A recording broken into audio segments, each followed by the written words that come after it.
பழைய வேதாகமத்தின் நிகழ்வுகள், தேவனின் அற்புதமான படைப்புகள். ஆதியாகமம் 1ஆம் அதிகாரம். ஆதியிலே தேவன் வானத்தையும் பூமியையும் சிருஷ்டித்தார். பூமியானது ஒழுங்கின்மையும் வெறுமையுமாய் இருந்தது, ஆழத்தின் மேல் இருள் இருந்தது. தேவ ஆவியானவர் ஜலத்தின் மேல் அசைவாடிக் கொண்டிருந்தார். தேவன் வெளிச்சம் உண்டாகக் கடவது என்றார். வெளிச்சம் உண்டாயிற்று. வெளிச்சம் நல்லது என்று தேவன் கண்டார். வெளிச்சத்தையும் இருளையும் தேவன் வெவ்வேறாக பிரித்தார். தேவன் வெளிச்சத்துக்கு பகல் என்று பெயரிட்டார், இருளுக்கு இரவு என்று பெயரிட்டார். சாயங்காலமும் விடியற்காலமுமாகி முதலாம் நாள் ஆயிற்று. பின்பு தேவன் ஜலத்தின் மத்தியில் ஆகாய விரிவு உண்டாகக் கடவது என்றும், அது ஜலத்தினின்று ஜலத்தை பிரிக்க கடவது என்றும் சொன்னார். அது அப்படியே ஆயிற்று. தேவன் ஆகாய விரிவை உண்டு பண்ணி, ஆகாய விரிவுக்கு கீழே இருக்கிற ஜலத்திற்கும் ஆகாய விரிவுக்கு மேலே இருக்கிற ஜலத்திற்கும் பிரிவுண்டாக்கினார். அது அப்படியே ஆயிற்று. தேவன் ஆகாய விரிவுக்கு வானம் என்று பெயரிட்டார். சாயங்காலமும் விடியற்காலமுமாகி இரண்டாம் நாள் ஆயிற்று.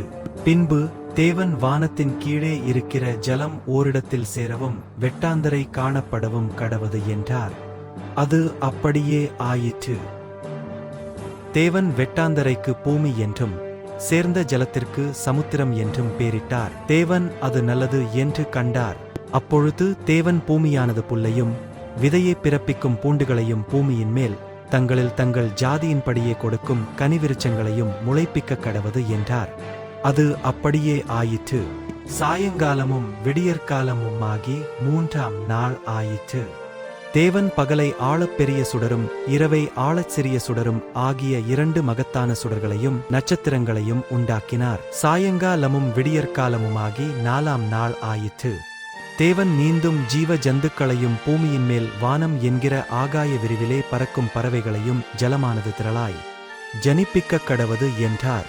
தேவன் மகா மச்சங்களையும் ஜலத்தில் தங்கள் ஜாதியின்படியே திரளாய் ஜனிப்பிக்கப்பட்ட சகலவித நீர்வாழும் ஜந்துக்களையும் சிறகுள்ள ஜாதி ஜாதியான சகலவித பட்சிகளையும் சிருஷ்டித்தார். தேவன் அது நல்லது என்று கண்டார். சாயங்காலமும் விடியற்காலமுமாகி ஐந்தாம் நாள் ஆயிற்று. தேவன் அது நல்லது என்று கண்டார். பின்பு தேவன் பூமியானது ஜாதி ஜாதியான ஜீவஜந்துக்களாகிய நாட்டு மிருகங்களையும் ஊரும் பிராணிகளையும் காட்டு மிருகங்களையும் எல்லாவற்றையும் உண்டாக்கினார். தேவன் அது நல்லது என்று கண்டார். தேவன் தம்முடைய சாயலாக மனுஷனை சிருஷ்டித்தார். அவனை தேவசாயலாகவே சிருஷ்டித்தார். ஆணும் பெண்ணுமாக அவர்களை சிருஷ்டித்தார்.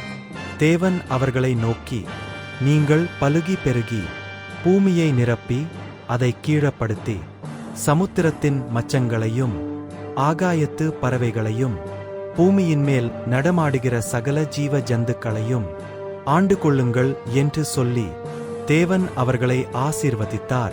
அப்பொழுது தேவன் தாம் உண்டாக்கின எல்லாவற்றையும் பார்த்தார். அது மிகவும் நன்றாயிருந்தது. சாயங்காலமும் விடியற்காலமுமாகி ஆறாம் நாள் ஆயிற்று. கடவுளை பார்த்து பயந்து இங்கு ஒளிந்து கொள்வோம். அவர் நம்மை தண்டிப்பார்.